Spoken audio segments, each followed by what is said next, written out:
తిరుమలాయపాలెం మండలం జల్లేపల్లె గ్రామంలో విష జ్వరాలతో బాధపడుతున్న రోగులను మంత్రి పొంగులేటి శ్రీనివాసరెడ్డి జిల్లా కలెక్టర్ ముజామిల్ ఖాన్ పరామర్శించారు. సంబంధిత అధికారులకు సీజనల్ వ్యాధుల పట్ల అప్రమత్తంగా ఉండాలని, బాధితులకు మెరుగైన వైద్య సేవలు అందించాలని అధికారులను ఆదేశించారు. ఈ సందర్భంగా మంత్రి పొంగులేటి శ్రీనివాసరెడ్డి మాట్లాడుతూ గత 10 సంవత్సరాలు పాలించిన ప్రభుత్వం కనీస మౌలిక వసతులు కల్పించలేదని ఆరోపించారు. ఏ గ్రామానికి వెళ్లినా మౌలిక వసతులపై దరఖాస్తులు వెలువెత్తుతున్నాయన్నారు. ఇచ్చిన మాట ప్రకారం పేదవారికి ఈ ప్రభుత్వం అండగా ఉంటుందన్నారు. గ్రామాల్లో మౌలిక సదుపాయాల కోసం వీలైనంత తొందరగా నిధులు మంజూరు చేస్తారని హామీ ఇచ్చారు. ధనిక రాష్ట్రం అని చెప్పుకున్న గత ప్రభుత్వం మౌలిక సదుపాయాల కల్పనలో విఫలమైందని ఆరోపించారు. గ్రామాలను తీర్చిదిద్దే బాధ్యత ఈ ప్రభుత్వం ఖచ్చితంగా చేస్తుందని హామీ ఇచ్చారు.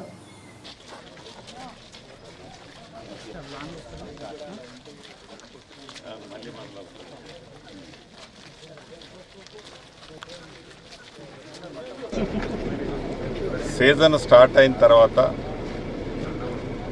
కొన్ని గ్రామాల్లో సహజంగానే ఈ జ్వరాలు ఇతరత్ర చిన్న చిన్న జబ్బులు వస్తుంటాయి. దాంట్లో భాగంగా పాలేరు నియోజకవర్గంలోని తిరుమలాయపాలెం మండలంలో కొన్ని గ్రామాల్లో ఈ జ్వరాలు రావటం జరిగింది. దాంట్లో డెంగ్యూ ఎఫెక్ట్ అయినవి కూడా కొన్ని కేసెస్ ఉన్నాయి. గౌరవ కలెక్టర్ గారు, నేను, జిల్లా ముఖ్యాధికారులందరికీ ఇక్కడికి వచ్చాం, పర్యవేక్షించాం. నిన్న మొన్న కూడా అధికారులందరూ ఇక్కడే ఉండి ఈ జ్వరం తగిలిన వారికి ట్రీట్మెంట్ చేయటం ఇతరత్ర ప్రభుత్వ పక్షాన చేపట్టారు. సంతృప్తికరంగా అవి జరుగుతున్నాయి.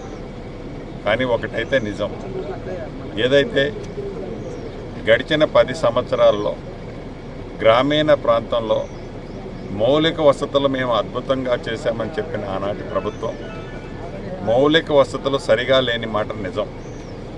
ఈ మధ్యనే ప్రతి గ్రామం నేను తిరిగాను. ఏ గ్రామానికి వెళ్ళినా వందలాదిగా మౌలిక వసతులకు సంబంధించిన అర్జీలు నాకు అందించారు. వాటిని యుద్ధ ప్రాతిపదిక మీద ఇప్పుడు వర్షాకాలం, ఈ వర్షాకాలం తర్వాత పూర్తి చేస్తానని ఆనాడు వాళ్ళందరికీ నియోజకవర్గంలోని నా ఆడబిడ్డలకి, అన్నదమ్ములకి చెప్పాను.